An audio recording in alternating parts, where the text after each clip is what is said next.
Ol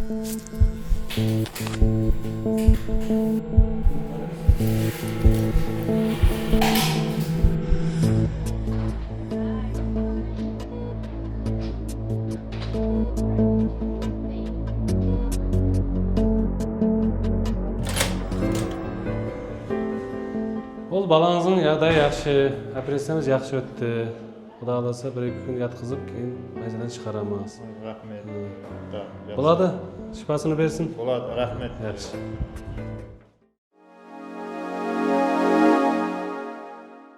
Соңғы уақытта мемлекетімізде медицина тарауына қаратылған бар һәм имканиятлар өз нәтижесін бермекте. Тарауды рауажландыруға қарата әмелге асырып отырған бағдарламалар шекарында болса, қаһарманымыз Бұхара улаятынан келіп Қарақалпақстан Республикасы шеткі аймақтарынан бірі Тақтакөпір районында халық саламатлығын сақлауға қарата өз іскерлігін алып бармақта. Men Eshonov Umidjon, Buxoro viloyati Olot tumanida tug'ilganman. Kasbim travmatolog shifokoriman. Hurmatli prezidentimizning qarorlari asosida o'zim Qoraqalpog'iston Respublikasi chekka tumanlaridan biri Taxtakopir tumaniga travmatolog shifokori bo'lib keldim.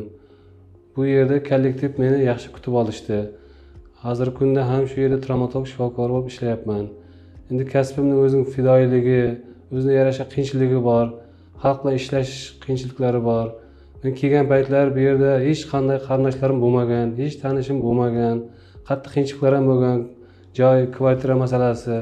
Hozirgi kunda kvartiram, joyim bor. Shu yerda turmush o'rtog'im ham shu yerda ishlaydi. Qoraqalpog'iston meni Taxtakopir tumani yaxshi kutib oldi. Hozir 10 yildan beri shu yerda ishlayapman. O'zim aslida Qoraqalpog'iston Respublikasi tibbiyot institutida o'qiganman. So'ng diplomni olgandan keyin Buxoroga borib ishlaganman. Bu yerda ham ishlab ko'rdim o'zim. So'ng men o'zimga shart qo'ydim. Men chekka hududlarda xalqimizga yordam berish maqsadida, bir o'zimni ko'rsatish maqsadida bir Qoraqalpog'iston Respublikasida o'qiganim uchun shu yilga, shu yurtga bir xizmat qilish maqsadida shu yerga o'zimga ishga kelishga taklif bo'ldi. O'sha bo'yicha keldim. Bu yerda vaqtincha ijarada turibman. Ijarada tursam ham qo'shnilarim bilan, kollektiv qo'shnilarim bilan muomalam yaxshi, bordi keldimiz yaxshi. Bu yerda men yaxshi ko'rgan yerim, bu yerda mehmon kutgan payti to'ylarda, masalan, ma'rakalarda uylarga mehmon berilar ekan. Men shu jumladan bularni ko'rib, men o'zim ham ijarada turishimga qaramasdan shu qo'shnilardan, to'ylarda, ma'rakalarda mehmon kutib beraman. O'zim to'ylarga boraman, ularda qatnashaman, qanday urf-odatlarni birga ko'raman. Bizlarning masalan Buxorodagi to'y ma'rakalar bilan bu yoqning urf-odatlari juda boshqacha. Men o'zim hozir Buxorodan kelganman, lekin hech kim meni buxorolik deb o'ylamaydi. Hammasi shu yerning mahalliy fuqarosi deb hisob qiladi. Farzandlarim ham shu yerda tug'ilgan, shu tuman tibbiyot birlashmasida. Shu yerda maktabga boradi, bog'chaga boradi, shu yerda do'stlar orttirgan. Umid bilan ko'p ishlaysiz, больницада жұмыс істейді, қоншылықта істейсіз, той мерекелерде қатынасып, көп қызметте болады. Көп ауырып қаламын, соғылар звонок етсем, жүгіріп келеді аға деп, туысқан деп қатынасып кетті. Өзіміздің ауылдың жігітіндей болып қатынасып кетті. Көрген жерде жүгіріп келіп, машинадан түсіп сәлем береді маған. Қалқараздағы не жұмыс еді деп, ауырып қалмадың ба деп звонок етіп тұрады керек болса телефонынан. Shifokor degan shunday bir kasb, bu xalq oldida o'zining bilimini, o'zining mehnatini bildirib borish kerak. Shu xalqimizni sog'lom olib qolish uchun, birinchi yordam ko'rsatish uchun, xalqimiz sog'lig'ini tiklash uchun bizga yordam qo'limizni cho'zishimiz kerak. Men endi o'zim travmatolog shifokor sifatida xizmat olib boraman. Kundalik ish faoliyatim mobaynida, shu masalan ishga kelgandan keyin menda har xil kasalliklar keladi. Bu yerda masalan yo'l transport hodisalari olgan, jarohat olganlar, masalan har turli og'ir bemorlarimiz keladi. U bizlar hamma narsaga tayyor turishimiz kerak. Bu bemor kelgandan keyin to'xtab tur deb aytmaymiz. Bizlar birinchi aytib olamiz, bemorni saralab olamiz. Masalan, og'ir kasallarimiz bo'lsa, birinchi o'shanga yordam beramiz. Masalan, shu paytda moment operatsiya qilish ishlari kerak bo'lib qoladi. Bizlar sirasi o'z kiyimimizni kiyib operatsiya zaliga borib, operatsiya qilgan vaqtlarimiz bo'ldi. Masalan, kechasi uyda navbatchi emasmi, uyda dam olayotgan paytda telefon keladi, doktor yordam kerak deydi. Bizlar navbatchi bo'lmasdan qat'iy nazar, baribir shifokorimiz o'sha payti uchib kelamiz, mashina kelamiz, bo'lmasa yo'l mashina bilan kelib bemorlarga masalan massiviy ko'p kasallar kelib qolgan paytda bitta navbatchi doktorimiz ulgura olmasligi mumkin. Biz yordam berish maqsadida o'zimizning kasbimizdan fidoyiligini hisobga olgan holda shu bemorlarga yordam berish uchun kelib darhol kiyinib sразу ishga kirishib ketamiz. Bu yerda operatsiya qilib ketamiz kechasi bilan, ertalabgacha operatsiya bo'lib qoladi, uxlamaslik kunlari bo'lib qoladi. Masalan, ishda vaqtimiz, navbatchi vaqtimiz bo'lib qoladi, oilamiz uyda qolgan vaqt bo'ladi. Har xil qiyinchiliklarga duch kelamiz. Masalan, 2 kunlab, 3 kunlab uxlamagan paytlarimiz bo'ladi. Masalan, navbatchi emasmiz, uyda dam olgan paytda srochniy bemor tushgan paytda, kasalxonaga tushgan paytda yordam kerak bo'lib qoladi. O'sha paytda kechani kecha, tunni tun demay kelib yordam qo'ldan cho'zgan paytimiz bo'ladi. Charchagan paytda qiyinchiliklarga uchraymiz, to'g'ri. Lekin shu bemorimiz yaxshi bo'lib, ko'z oldimizda yurib ketib, rahmatni aytib ketgan paytda shuncha ko'rgan azoblarimiz, qiyinchiliklarimizni esdan chiqaraveramiz. Boshqa soha, boshqa kasb egalari masalan ish vaqti tugasa, uyga qaytish mumkin. Bizlarda masalan og'ir kasal bo'lsa, uni tashlab keta olmaymiz. Uyga qayta olmaymiz. Uyga qaytgan vaqtimizda ham qaytib kelish sharoitlari bor. Ish vaqti tamom bo'lishi mumkin, lekin biz o'zimizga, kasbimizga nisbatan mehrimiz tamom bo'lmaydi hech qachon. Kasbim faoliyati davomida har xil og'ir kasallar kelib qoladi-da. O'ylamagan yerdan. Bizlar shu harakat qilamiz, qancha bilimimizni ayamas harakat qilamiz shu sog'lomlikni olib qolish uchun, hayotga qaytarib qolish uchun. Lekin bir vaqtlar to'g'ri kelib qoladi, kasal og'ir bo'ladi. Bizlar shuncha yordam ko'rsatgan bilan effekt bo'lmay, bemor hayotdan ketib qoladi. O'sha paytda bizlar ham shu uydagilar qiynaladi-ku masalan. Bizlar ham 2 marta ikkisi qiynalamiz. Bizlarga ham oson emas, shifokorlarga ham. Masalan, shuncha harakat qilamiz. U bemorni izga hayotga qaytara olmasak, o'zimiz ham qiyinchilikka tushib qolamiz. O'sha paytlar yana o'ylanib qolamiz, qanday qaytadan bilimimiz yetmay qoldimikan deb qaytadan kitob ochamiz, qaytadan kitob varaqlab, yana shu yerni qaytadan o'qiymiz. Uydagilar qanday qiynalsa, bizlar ham shu daraja qiyinchiliklarga duch kelib qolamiz. Kecha g'ana balam og'ir ahvolda atdan jig'ilib больницаға kelib edik. Qabulxonada Umid Ишанов bizlarga birinchi jardamын ayamay tez jardamын ko'rsatib, bарлық жағдайларын, условияларын islatib, birinchi jardamlarini ko'rsatdi. Бұл vrachga minnatdorchiligim cheksiz. Xudoga shukr, balamның hozirgi жағдайы bir sutка o'tdi, hozirgi жағдайы juda yaxshi. Сол vrach shifokordi адамлар көбейсе бір инсанилық, адамменен бір мұнасебеті, қарым-қатынасы жүда жақсы. Бірінші кезекте адамға мехір дейді ғой, мехір көзлері. Сонымен екінші рет келуім осы шифакердің алдына. Келешекте осындай шифакерлеріміз көп болса екен. Бұл Үміт Ишанов сол басқа viloyatdan біздің Қарақалпақстанның Тақтакөпір районына шегі түсіп, сол біздің халқымызға хармай талмай қызметін етіп жатыр екен. Minnatdorchiligimiz cheksiz. Minnatdorman бұл insondan. Күні кеше сағат 6-лардың уақытында мен іш вaqtim tamam болғаннан кейін үйге демалыс қайтатын уақытында hemşiremizler telefon qildi. Ağır bemor keldi deb. Men sразу izimga qaytib kelsam, qarasam bir 15 yoshar yigit og'ir jarohat olib shok sostaniyada keldi. Sразу ko'rib, birinchi yordamimni ko'rsatib, kerakli ukollarni berdim. Yani bugun kelib ko'rsam, bemor ahvoli ancha yaxshi. Ish vaqtim tamom bo'lishiga qaramasdan bizlar endi Gippokrat qasamini ichganmiz, shu bo'yicha ish olib boramiz. Jonkuyarlik uyimga bormay, shu bemorni tok ahvoldan chiqarib, navbatchi vrachga topshirib ketdim. Biz 2020 жылдан бастап ағамызбен біргелікте травмпункт бөлімінде бірге жұмыс істеп жатырмыз. Ағамыз Бұхара viloyatidan келіп, осы шеткі Қарақалпақстанның ең шеткі районы, Тақтакөпір районы деместен, әр өзінің підай қызметі менен халықтың денсаулығына үлесін қосып жатырды.